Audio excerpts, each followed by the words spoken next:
Hey guys, I'm Dr. Paul Lynch. I'm an anesthesiologist and pain management doctor from Scottsdale, Arizona. Many of you have followed me this year as I went to New York when COVID first hit. I guess I should say last year. I went to New York when COVID first hit and then got sick myself. And then I've kind of continued to teach about COVID this year. Many times this year I've said I'm not a Republican, I'm not a Democrat, I'm a doctor. But in today's episode, I actually want to get into politics a little bit. A lot of stuff has gone down the last couple of days, and I just want to start a dialogue the same way I have with my own family at home. And what's going to be exciting about today's show is I've actually brought on a good friend, Luke Wentz, who works with U.S. Global Leadership Coalition and has a background in politics. So as we get into this political conversation, I'm going to have like an expert here that can help us navigate where we're at and where we should be going. So I hope you enjoy today's episode. Hi, everyone. How are you doing? My name is Austin Hamilton, and I'm with Dr. Paul Lynch today, as well as Luke Wentz. And Dr. Lynch, I've been following you for a long time now during your COVID updates, which you do almost every week. Yep. And you've said a number of times that you're not a Republican, you're not a Democrat, you're a doctor. You've been very clear on that message. And with what's been going on lately, you're wanting to kind of come out with a little bit more information on that. And so tell me about what you want to talk about today. Well, thanks for having me again today, Austin. I appreciate your help producing this for our viewers. This entire year, I've been trying to use my platform to help and educate on COVID. I think that this is a pandemic and a crisis, a healthcare crisis like I've never seen in my career. And so I'm trying to lead on it. And like you said, I've talked about I'm a doctor. I'm not a Republican. I'm not a Democrat. What's happened the last couple of days, I actually want to use this platform today to talk a little bit about politics for the first time. And I think we can, I think about like my children when they ask me questions about what's going on in America, the way I would answer it. I think we can have a conversation about what's going on, what's good, what's bad, and how do we get through this? How do we unite as a country? How do we become stronger? So I do want to touch on a little bit today, but first I do want to review the data on where we're at with COVID because a lot of people have asked me for an update, what's going on and where are we going? So I want to start with that, and then we're going to get a little bit into politics today. All right, sounds good. So why don't we jump into the data? And so I talked about this a couple of weeks ago with you. We are hitting the worst days right now, and I talked about on the show before that we were peaking around December 24th. I'm going to get to that in a second. I want you guys and the viewers at home to think about there's 4 levels of data. There's actual cases, like I got a case today. There's the day that it was reported, which could be 10 or 12 or 14 days later. There's hospitalizations, which is usually 2 weeks later, and then there's deaths, which is like 4 weeks later. And so we're going to talk a little bit right now about reported cases. We are the absolute peak right now in the world of reported cases. And so reported cases in the world yesterday was 786,000. That's a new record. And deaths was almost 15,000 deaths, which is also very close to a record.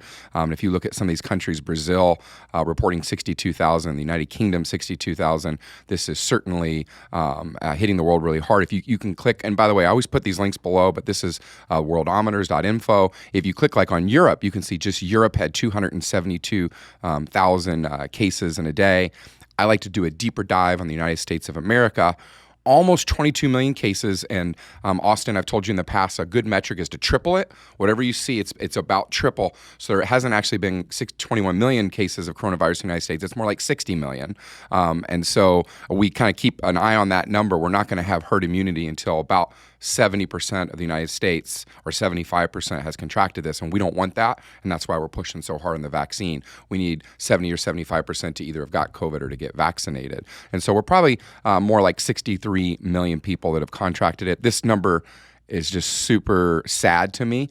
We're up to 370,000 dead as of today, and I've told you on past shows that you can probably multiply that by 1.5 to see the total impact of COVID, either deaths that were unreported or deaths from other causes like suicides, depression, heart attacks at home where people didn't want to go to the hospital, other deaths of stroke or things because the hospital systems are overwhelmed. Look at what's happening in Texas and California right now. We have systems that are literally on the brink of collapse, and people talk about that. We can get into that and further future videos, but probably the real number is well over 500,000 dead at this point, which is quite sad.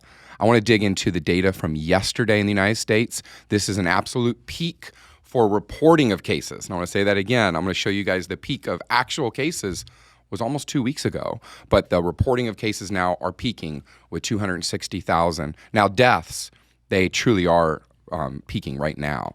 And so over the next 5 or 6 days, You're going to see the death rates peak in the United States. I talked about this 2 weeks ago with you, that we would probably hit 4,000 dead in a day, and that would really freak people out. And that happened yesterday. So we had 4,100 reported deaths yesterday, and it happened to occur on a day that was pretty tragic in the United States and what happened in the Capitol. And so today, we're going to try to do a little bit of a deep dive on what's happening politically in the United States and what's happening with COVID in the United States, and are they related? And like, this is going to be a tough conversation, but I just want to point out that the day that we hit over 4,000 dead was the same day that we had tragedies at our Capitol. And so we had 4,100 dead. California alone had over 500 reported deaths in one day. Texas, over 300 reported deaths. This was not a really good day from a reporting perspective. Now, why do I keep saying that from a reporting perspective? I just want the viewers to hear this message that when you turn on the TV, whether it's Fox or CNN or NBC, everyone is freaking out about right now is the worst it's ever been. And there's some truth to that. But from an epidemiological perspective, we actually peaked in the United States in transmission 2 weeks ago. Have you heard this reported at all? Is anyone talking about this on the news? I haven't. I haven't either. No one is saying we peaked 2 weeks ago, because it's too hard to explain to people that from a transmission perspective, the very worst days was Christmas Eve. And we talked about it on the show on Christmas Eve. And I just want to show it again. This is the IHME model. You can go to COVID-19healthdata.org, and I'm going to put a link below and look at this. But this is, let's go to transmissions, daily infections. And so this is a model, but they update it daily based on all the information. And if you look at December 24th, the scientists at the IHME have basically tried to estimate how many actual transmissions, not reported data, but actual transmissions. So that's like the person who got sick and stayed at home and never got a test, and the person who got sick and was never symptomatic. They said that there were almost 698,000 people who got COVID on December 24th, and that was the absolute peak. And if you look at it, it's come down, come down, come down, come down. If you go to today, it's more like about 600,000. And so that's like a 15% drop. Now, 600,000 is still a lot of cases, so I'm not saying like everything's fine and dandy, but what I'm saying is we peaked. And if you go back to the Spanish flu, there were 3 peaks. There were 3 waves, right? There was the first wave in the spring, and then in the fall of 1918, there was a massive peak, and then there was another peak. What I'm telling you is we don't think we're going to have a third peak because of the vaccine. So as long as enough Americans hear the message, understand it, trust the science, and get vaccinated, and if we can get everyone vaccinated that wants to get vaccinated by May or June, we're not going to have a third peak. And so it means that we're coming out of this. And so you can kind of start to look at this model. We peaked on December 24th, and then it's coming down. Here's today, 600,000 cases, coming down, 450,000 cases. If you go to March 1st, you're down to 280. Keep in mind, this is about triple what's being reported. So that means we'll still be reporting, maybe 80 or 90,000 cases a day. It's not like everything's great, but it's coming down. We're getting back to life as normal. Once you get out to about April 1st, which is as far out as this model goes, you're down to like 120,000. That means on a daily basis, we'll be reporting 30 or 40,000 cases. It'll be back like September again. And so what I've been telling people is this whole year, hey, it's actually worse than you think. The message today is it's actually not quite as bad as you think. And that's a nuanced message, because if you look at deaths, the deaths still aren't going to peak until next week. And so if you go back up on this IHME model, and I encourage everyone else to look at this for yourself, but our death rates aren't going to peak until about January 11th, and it's going to be averaging around 4,000 a day. And that's a scary number. We're just starting to hit that. I want to point out, if you go back and watch our video from 2 weeks ago, I told everyone we were going to cap out at around 4,000 deaths, and it's exactly what's happening 2 weeks later. Science and numbers can predict the future if you take the time to find the right numbers and the right math and look at the right sources. And so we're right on where we expect it to be. I want to look at Arizona data just very quickly for all of our Arizona viewers here. Another way of looking at the same thing is this is from the Arizona website, and there's a button that you can click on here that says confirmed COVID-19 cases by day. And what the Arizona Department of Health has done, which is really smart, is because of that 1 or 2 week lag sometimes in reporting, when it comes in, they actually show you how many cases there were on the day that it was taken. And that's a smart way to look at it. And so you can see our peak in the summer. I've taught this many, many times, but it was like June 29th. We had over 5,000 cases. That was the first peak. And then it went down, and we were all having a good time and enjoying ourselves.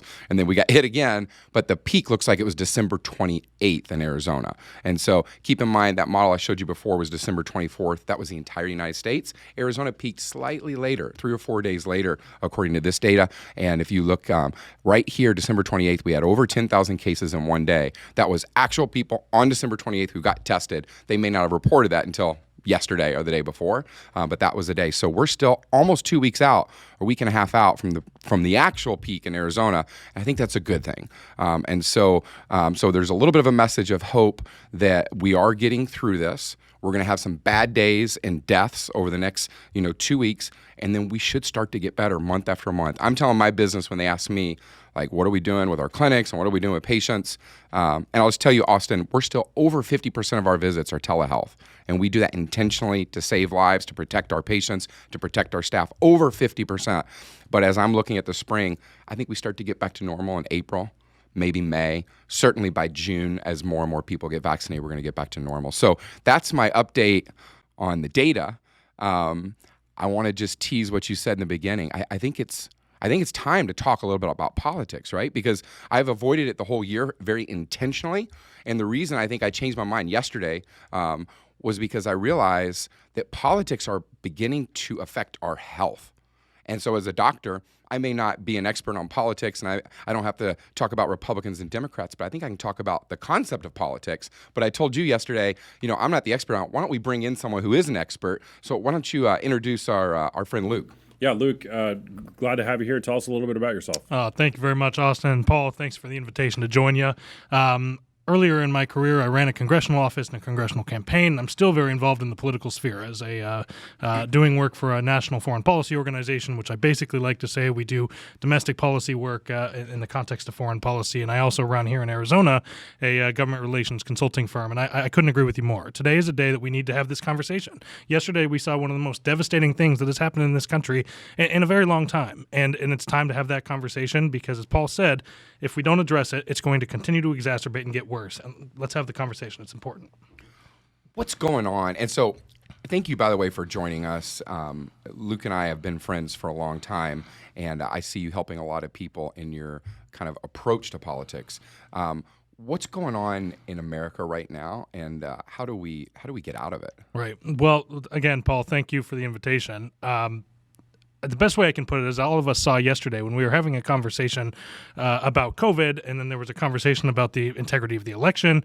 The president threw a pretty big rally yesterday as they were going to affirm the electoral college votes, and obviously everybody watched the news and saw the insanity of what happened in our nation's capital yesterday. And it's something that was a great stain on this democratic republic and something we need to be concerned about. But the simple reality is that there is nothing wrong in America that we can't fix by what's right in America. And we need to remember that. We're not Republicans and Democrats. First, the only thing and the most important thing that unites us is that we're Americans. And that's what needs to prevail here. That's the conversation we need to have. And my hope is that as we continue to move forward, that's where we're going to focus. Austin, I wanted to bring you into this conversation too, because we've talked about some of this. Like, it's not just Republicans and Democrats. Some of this is being fueled by social media, right? Like what are you seeing on social media, and what conversations should we be having? Totally. Well, right now I'm not seeing a whole lot on social media because I've kind of purged out a lot of the noise over the last year, really. And that's on both sides. So Republicans, Democrats, I have a lot of friends or contacts on Facebook particularly who are very passionate about sharing their opinions. Yeah. And my preference is I just don't want to see that, Yeah. the polarizing ends of the spectrum, right? I'm okay with seeing the people's opinions here and there, but when it's hateful, which Yeah. I'm seeing a lot of, it's been an opportunity for me just to unfollow, unfriend people. Right. Yeah. And to be honest, with what happened yesterday, I didn't see a whole lot of noise on my feed because I've gotten rid of those people. Wow. So, you shared a story of a friend who Yeah. removed their sister or brother as Yeah. a friend Yeah. and didn't even have a conversation with them. It was actually one of the things that made me just decide that I was going to talk about this today is as a physician, I'm seeing unhealthy behavior. Right? Like, I used to always want to be a psychiatrist, and I've actually talked with you about this on shows in the past. Like, my whole life I want to be a psychiatrist. I was a psychology major in college, and I really care about relationships and family. And I was just scrolling yesterday and popped up on my feed a friend who said, one of these really common things on Facebook is like, if you don't agree with this comment, then unfriend me.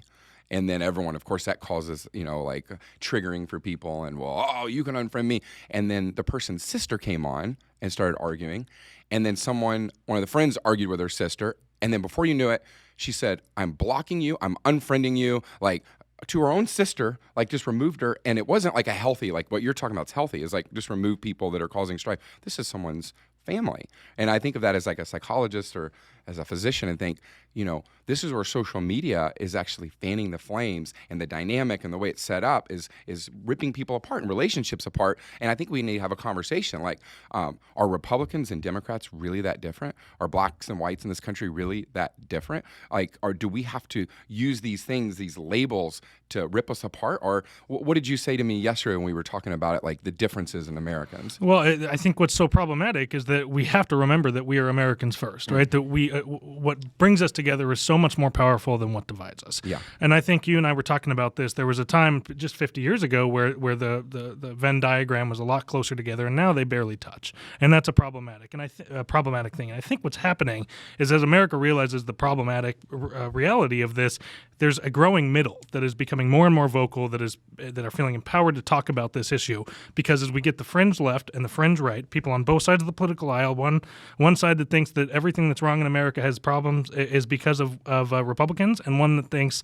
everything that's wrong in America is because of Democrats, is hopefully waning. Waning. I like to say that there's this growing middle party that's growing, and you and I have talked about this, that we refer to as the moderate, radical moderates, which I find quite funny. But I think that's growing, and that's important, because we need to realize that after a day like yesterday, where people ramaged through the United States Capitol, one of the most sacred buildings in our land, and showed an you used to work there, right? And I used to work there. I worked on the Capitol building. I've been in there 100,000 times, and I continue to go there every year. Right. And it was a disgrace, and there's no other way to put it. This was not Antifa. This was not the hardcore left. This was radical conservatives that wanted to make a point, and it was a wrong point to make. And instead of dividing us even more, let's all come together right now and say, hey, we are Americans. This was wrong, and we need to do better collectively. Let's dig into that concept where you talked about a Venn diagram. So a Venn diagram basically is overlap between dissimilar things, but they show how much similarities there are.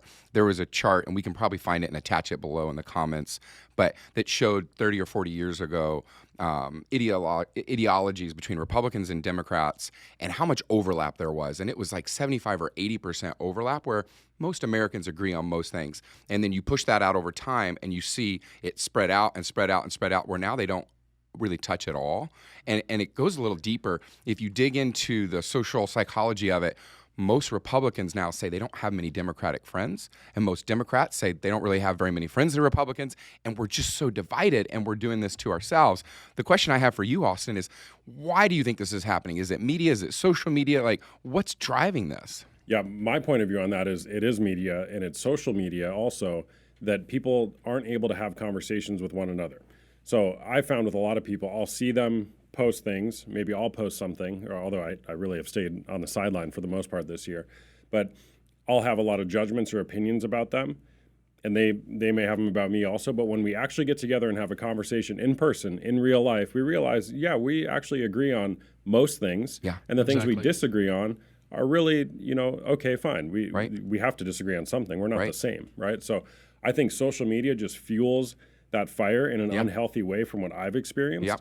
And that's why I've just disengaged. What I want social media to be, and maybe this is idealistic, but I want it to be what it used to be. Pictures of dogs, cats, kids, people having a vacation on a lake at the beach. So it's just infiltrated everywhere, and we spend so much time on it that I just think it gets unhealthy from a mental health perspective. And again, that's why I'm totally fine with when people make that call for, if you disagree with this, unfriend me. My point of view on that is, if there's any topic that is so important to you that you don't want to be friends over, great. I have no problem unfriending you. So I do that with great joy. So unfriend. Austin, I think your approach is very healthy. I can just say, as a physician, I wanted to moderate some of this from a mental health perspective. It's very healthy. I think that your answer, that what's driving this difference between Republicans and Democrats being social media, is evidence-based. And I've looked through it a little bit. Normally, I'll back everything I say up with tons of data, but I think people can do their own research on this, that if you look at the advent of social media, call it 2004, 5, 6, that's when a lot of this started to really happen. And I think that they overlap, for a reason. But I think your approach is healthy, and I think a lot of us need to get more healthy approaches. I wanted to tell a story with you, Luke. Sure. I can remember we went to Washington together last year. Yes. We worked together on the U.S. Global Leadership Coalition. So Austin, what that is we promote the State Department. So I do a lot of work in Africa, and I want to make sure that we fund work with like the Peace Corps and some of these American refugee committees that we do work in Africa. And I want to make sure that congressmen know the work we're doing and how important it is. And so I can remember walking up the steps of the Capitol and going in and meeting with a Republican congressman and then a Democrat congresswoman, and I felt the same amount of pride in each meeting, and I felt the same amount of like the awe of the moment that I was there meeting with them. But when I look at some of what's happening right now with Republicans, Democrats, I don't think they look across the aisle and feel pride or any sense of the importance of us being Americans. Do you feel that way as well? Absolutely, Paul. What they feel is disdain for one another. And they feel as if rather than talking to another human being who just may have a couple of perspectives that are different than you, and even if they're significant, what binds us together as Americans should be what prevails. And it's not happening right now. And you're seeing this on social media, Austin. You're seeing it left and right where people are so fueled by their anger that they lack the capacity to even have a rational and reasonable conversation that really is rooted or originated in the fact that we are more alike than we are different. And what happened yesterday was indicative of what would happen in a third world country, and it's something that we should all be incredibly disgusted with. And today we can all do better, and we have to do better because it's not about whether or not you're pro-life or pro-choice, or if you're pro-Second Amendment or think nobody should have guns. Right now, it's about we are Americans. We need to do better. We will do better. Let's move forward together. So, Austin, I think we could talk about this literally for hours, and I think we can do maybe a follow-up on this over the next couple of weeks. But I think I think that's the message that I wanted to get out there today to people. I want us to start the conversation on how we heal as a nation, how we look across the aisles, whether you're a Republican or a Democrat, that we are more alike than we are different. Right? And I want us to start that conversation. I want to be part of the positive change in America. Totally. So one question on that. Do you think that with what we've experienced this year with COVID, lockdowns, masks, vaccines, which of course has political implications behind it, do you think that's fueled some of this for people where like yesterday we saw an explosion, unrelated directly to what's been going on, but has that kind of fueled some of it? Yeah, and I'm glad you asked that. I think that's probably the final kind of question that we'll go over. That one of the reasons I'm speaking out too is I feel like the politics that's dividing us is making us less healthy. And as a doctor, whether we're arguing about hydroxychloroquine or wearing a mask or vaccines, it's becoming a political conversation, and I think it needs to be a healthcare conversation. And so I think, yes, that's part of the reason I'm kind of speaking up to say let's have a little bit of a political conversation is your beliefs, if I'm talking to a patient, like your beliefs about getting vaccinated, if it has to do with your party affiliation, that doesn't make sense to me. If we want to have a conversation about whether you're high risk and whether it's a good option for you, and each each patient should make a decision that's best for them, but it shouldn't be based on their political party. And so, whether it's mental health or whether it's your physical health or whether it's in Washington, what happened yesterday, like actually people dying, like there is a healthcare aspect of what's happening right now in politics. And that's why I just wanted to lightly start this conversation today. Okay, well, I feel like we did some good here today, guys. And I was a little uncomfortable with this. But I think it's important that we start this conversation as Americans first, and we move forward and we make this country more healthy and that we heal, right? So I want to sign off now at this point. Thank you, Luke, for joining us. We'll have you back in the future. Austin, thank you so much for setting this up for us and interviewing us. I just want to tell everyone that's watching, America is an amazing place. We have wonderful people. We have differences. I think we should celebrate our differences, whether we're Republicans or Democrats or black or white or man or woman. Let's celebrate our differences, but let's also celebrate what makes us the same. And we're going to move forward. We are going to continue to grow as a nation, to heal as a nation. If you enjoyed watching this today, whether it was the COVID update I gave at the beginning or this message of politics, share it with your friends. Start conversations with your friends, and make comments below if you have questions or anything we can do. God bless you guys. Stay safe. I'll see you next time.